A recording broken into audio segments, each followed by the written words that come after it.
परिचय।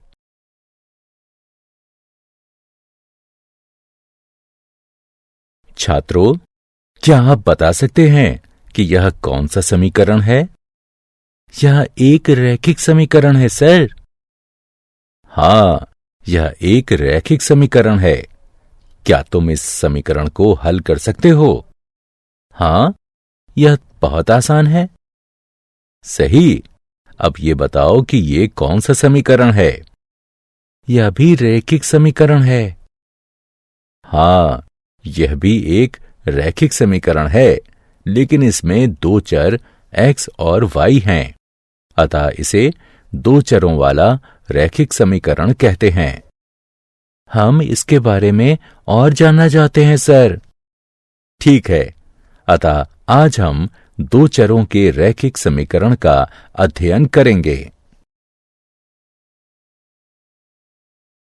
उद्देश्य।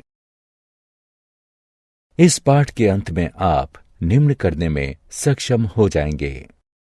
दो चरों के रैखिक समीकरण को परिभाषित करना, दो चरों के रैखिक समीकरण को हल करना, दिए गए समीकरण के लिए विभिन्न हल ज्ञात करना, दो चरों वाले रैखिक समीकरण के आलेख बनाना, दिए गए समीकरण का संख्या रेखा और कार्तीय तल में निरूपण करना। रैखिक समीकरण। हम जानते हैं कि एक सरल रैखिक समीकरण दो बीजीय व्यंजकों के बीच साम्य होता है। इन व्यंजकों में एक अज्ञात मान होता है, जिसे चर कहते हैं। किसी समीकरण के दोनों पक्षों को दायां पक्ष और बायां पक्ष कहते हैं। इस समीकरण को देखिए। इस समीकरण का हल या मूल है ऋण 5/2। आइए देखें कि यह संख्या रेखा पर कहां निरूपित होता है। ये यहां है। किसी रैखिक समीकरण को हल करने के लिए बिंदु। किसी समीकरण को हल करते समय आपको इन बिंदुओं को ध्यान में रखना चाहिए। किसी रैखिक समीकरण का हल प्रभावित नहीं होता जब समीकरण के दोनों पक्षों में समान संख्या जोड़ी या घटाई जाए। आप समीकरण के दोनों पक्षों में समान गैर शून्य संख्या से गुणन या विभाजन करें। दो चरों वाले रैखिक समीकरण। किसी रैखिक समीकरण में एक से ज्यादा चर हो सकते हैं। यहां हम दो चरों वाले रैखिक समीकरण के बारे में अध्ययन करेंगे। आइए एक उदाहरण लें। राहुल ने हिंदी और अंग्रेजी में कुल मिलाकर 75 अंक प्राप्त किए। अब इस सूचना को हम किस प्रकार समीकरण के रूप में व्यक्त कर सकते हैं? यहां आप देख सकते हैं कि किसी भी विषय का अंक नहीं ज्ञात है, जो कि दो अज्ञात मान मात्राएं हैं। आइए इन्हें व्यक्त करने के लिए x और y का प्रयोग करें। अतः हिंदी में प्राप्त अंक x है और अंग्रेजी में प्राप्त अंक y है। इसलिए x जमा y बराबर 75 वांछित समीकरण है। यह दो चरों वाले रैखिक समीकरण का उदाहरण है। दो चरों वाले रैखिक समीकरण के कुछ अन्य उदाहरण हैं।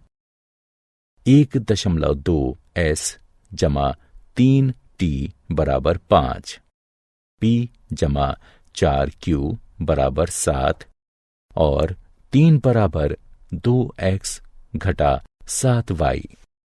इन समीकरणों को हम निम्न रूपों में क्रमशः व्यक्त कर सकते हैं। 1.2s जमा 3t घटा 5 बराबर 0, p जमा 4q घटा 7 बराबर 0 और 2x घटा 7y घटा 3 बराबर 0। अतः कोई भी समीकरण जिसे ax जमा by जमा c बराबर 0 के रूप में व्यक्त किया जा सकता है, जहां a, b और c वास्तविक संख्याएं हों तथा ए और बी दोनों शून्य ना हों। दो चरों वाला रैखिक समीकरण कहा जाता है। उदाहरण, आइए अब इन समीकरणों को ax जमा by जमा c बराबर 0 के रूप में लिखें। पहले समीकरण को 2x जमा 3y घटा 4.37 बराबर 0 के रूप में लिखा जा सकता है। यहाँ a बराबर 2, b बराबर 3 और c बराबर घटा 4.37 है। दूसरे समीकरण को x घटा 3y घटा 4 बराबर 0 के रूप में लिखा जा सकता है। यहाँ a बराबर 1, b बराबर घटा 3 और c बराबर घटा 4 है। अब इस समीकरण को देखिए। इस समीकरण को हम दो चरों में लिखेंगे। इसे इस प्रकार लिख सकते हैं, 1x जमा 0y बराबर घटा 5 या 1x जमा 0y जमा 5 बराबर 0। इसी प्रकार समीकरण y बराबर 2 को 0x जमा 1y बराबर 2 या 0x जमा 1y घटा 2 बराबर 0 के रूप में लिखा जा सकता है। रैखिक समीकरण का हल।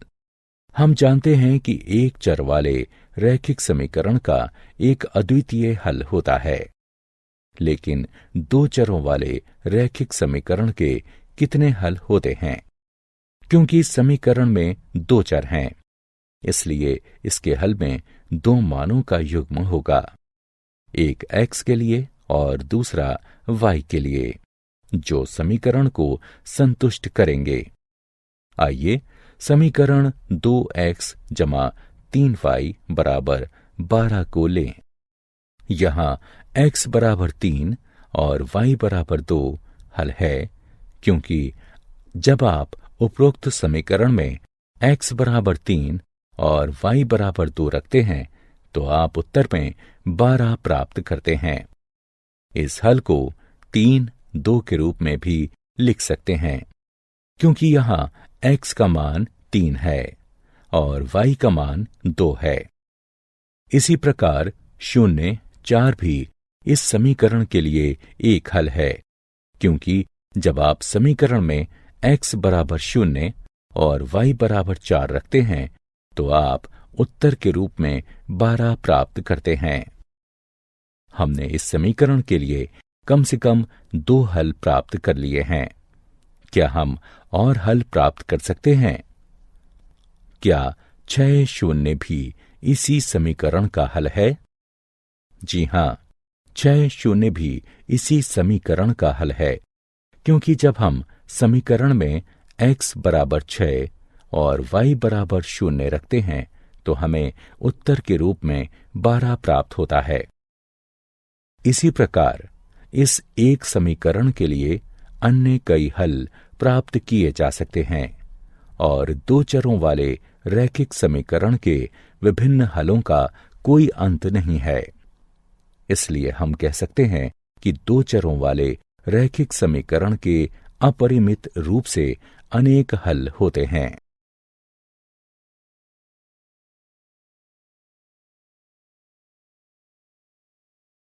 उदाहरण, आइए अब इस समीकरण के लिए 4 विभिन्न हल प्राप्त करें। समीकरण को देखकर हम कह सकते हैं कि x बराबर 2, y बराबर 2 एक हल है, क्योंकि x बराबर 2, y बराबर 2 मान रखने पर हमें उत्तर में 6 प्राप्त होता है। आइए अब x बराबर 0 चुनें। x के इस मान के साथ दिया गया समीकरण 2y बराबर 6 हो जाता है और y बराबर 3 मान रखने पर हमें उत्तर में 6 प्राप्त होता है। इसी प्रकार y बराबर 0 लेने पर दिया गया समीकरण x बराबर 6 हो जाता है।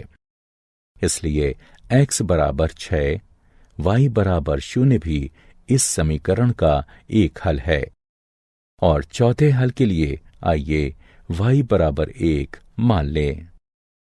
अब दिया गया समीकरण x जमा 2 बराबर 6 हो जाएगा और x बराबर 4 रखने के बाद हमें उत्तर में 6 प्राप्त होता है। इसलिए x बराबर 4 भी दिए गए समीकरण का एक हल है। अतः दिए गए समीकरण के लिए हमारे हल हैं 2, 2, 0, 3, 6, 0 और 4, 1।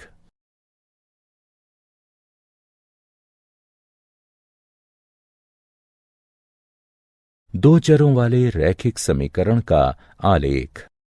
आइए अब दो चरों वाले रैखिक समीकरण के ज्यामितीय निरूपण को देखें।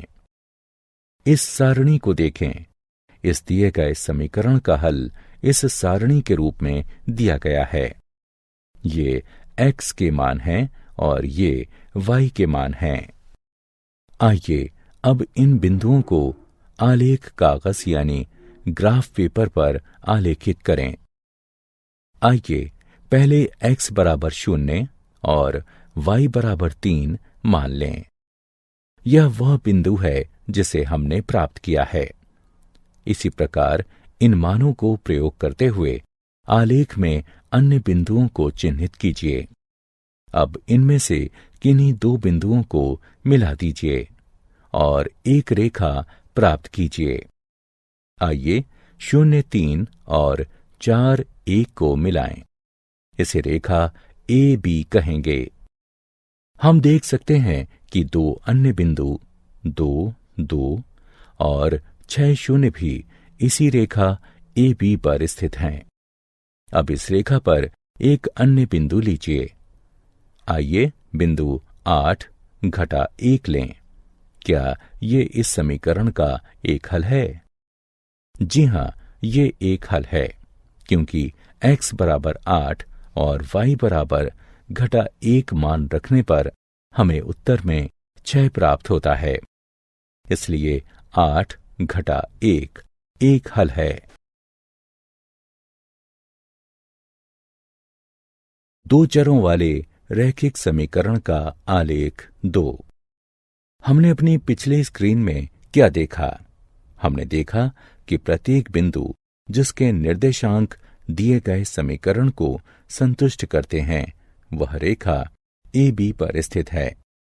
रेखा AB पर स्थित प्रत्येक बिंदु इस समीकरण का हल है। अतः हम यह निष्कर्ष निकाल सकते हैं कि रेखा पर स्थित प्रत्येक बिंदु रेखा के समीकरण को संतुष्ट करता है और समीकरण का प्रत्येक हल रेखा पर स्थित एक बिंदु होता है। इसे रैखिक समीकरण का आलेख कहते हैं। अतः दो चरों वाले रैखिक समीकरण का आलेख प्राप्त करने के लिए दो हलों के संगत दो बिंदु आलेखित करना और उन्हें एक रेखा से मिला देना पर्याप्त होता है। उदाहरण। आइए अब एक उदाहरण देखें। बिंदु 1, 2 को लें। अब हम उस रेखा का समीकरण ज्ञात करेंगे जिस पर यह बिंदु स्थित है। क्योंकि 1, 2 रैखिक समीकरण का हल है, इसलिए हम 1, 2 से होकर जाने वाली कोई भी रेखा को प्राप्त करेंगे। ऐसे रैखिक समीकरण का एक उदाहरण x जमा y बराबर 3 है, क्योंकि जब हम x बराबर 1 और y बराबर 2 मान रखते हैं तो हमें उत्तर में 3 प्राप्त होता है।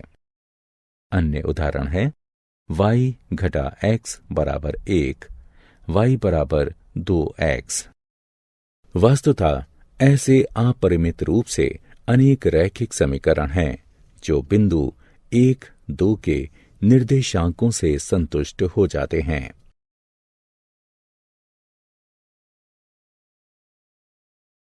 आलेख का आलेखन। आइए समीकरण x जमा y बराबर 7 के आलेख का आलेखन करें। हम जानते हैं कि आलेख के आलेखन के लिए हमें समीकरण के कम से कम 2 हल चाहिए। अतः 2 हल हैं x बराबर 0, y बराबर 7 और x बराबर 7, y बराबर 0। हम इस सारणी का प्रयोग आलेख के आलेखन के लिए कर सकते हैं। ये x के मान हैं और ये y के मान हैं। x बराबर 0 और y बराबर 7 मान के लिए बिंदु ये हैं और x बराबर 7 और y बराबर 0 मान के लिए बिंदु ये हैं। अब इन दोनों बिंदुओं को मिला दीजिए। यह दिए गए समीकरण का वांछित आलेख है।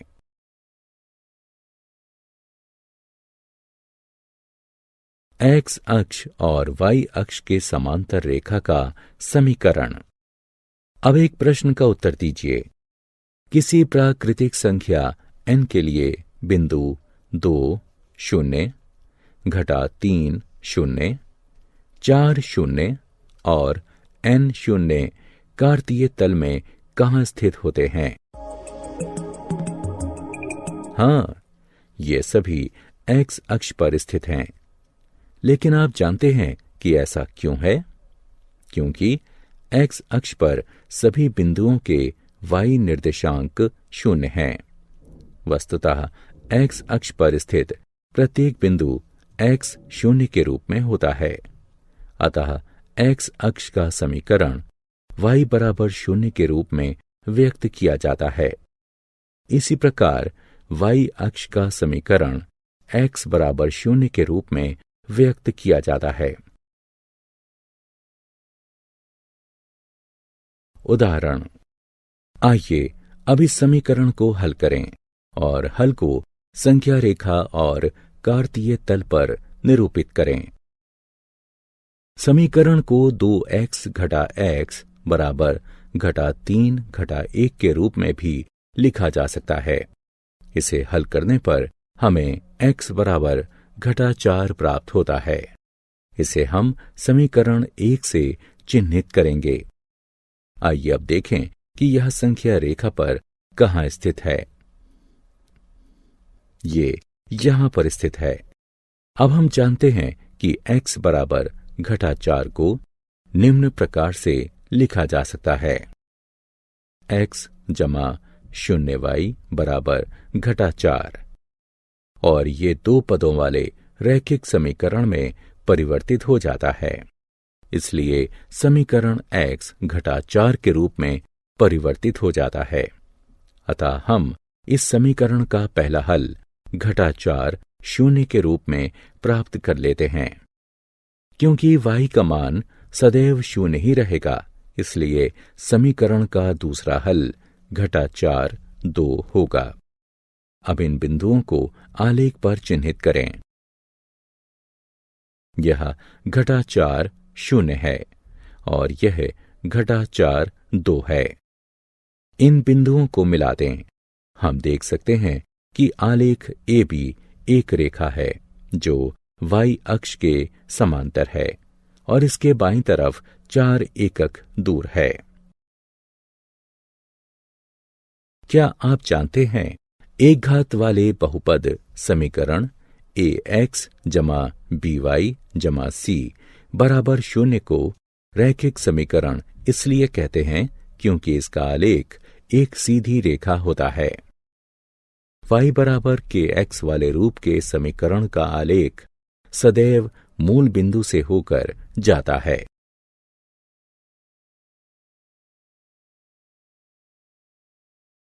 सारांश। आइए हमने जो कुछ सीखा है उसे संक्षेप में दोहराएं। कोई भी समीकरण जिसे ax जमा by जमा c बराबर 0 के रूप में व्यक्त किया जा सकता है, जहां a, b और c वास्तविक संख्याएं हों तथा a और b दोनों 0 न हों, 2 चरों वाला रैखिक समीकरण कहा जाता है। 2 चरों वाले रैखिक समीकरण के अपरिमित रूप से अनेक हल होते हैं। 2 चरों वाले प्रत्येक रैखिक समीकरण का आलेख एक सीधी रेखा होता है। एक्स अक्ष का समीकरण y बराबर 0 होता है और y अक्ष का समीकरण x बराबर 0 होता है। x बराबर a का आलेख एक सीधी रेखा होता है जो y अक्ष के समांतर होती है।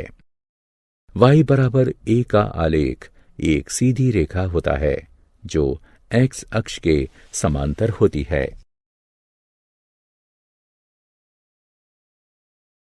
y बराबर mx वाले रूप का समीकरण एक रेखा को प्रदर्शित करता है जो सदैव मूल बिंदु से होकर गुजरती है। दो चरों के रैखिक समीकरण के आलेख पर स्थित प्रत्येक बिंदु रैखिक समीकरण का हल होता है। साथ ही रैखिक समीकरण का प्रत्येक हल रैखिक समीकरण के आलेख पर स्थित एक बिंदु होता है।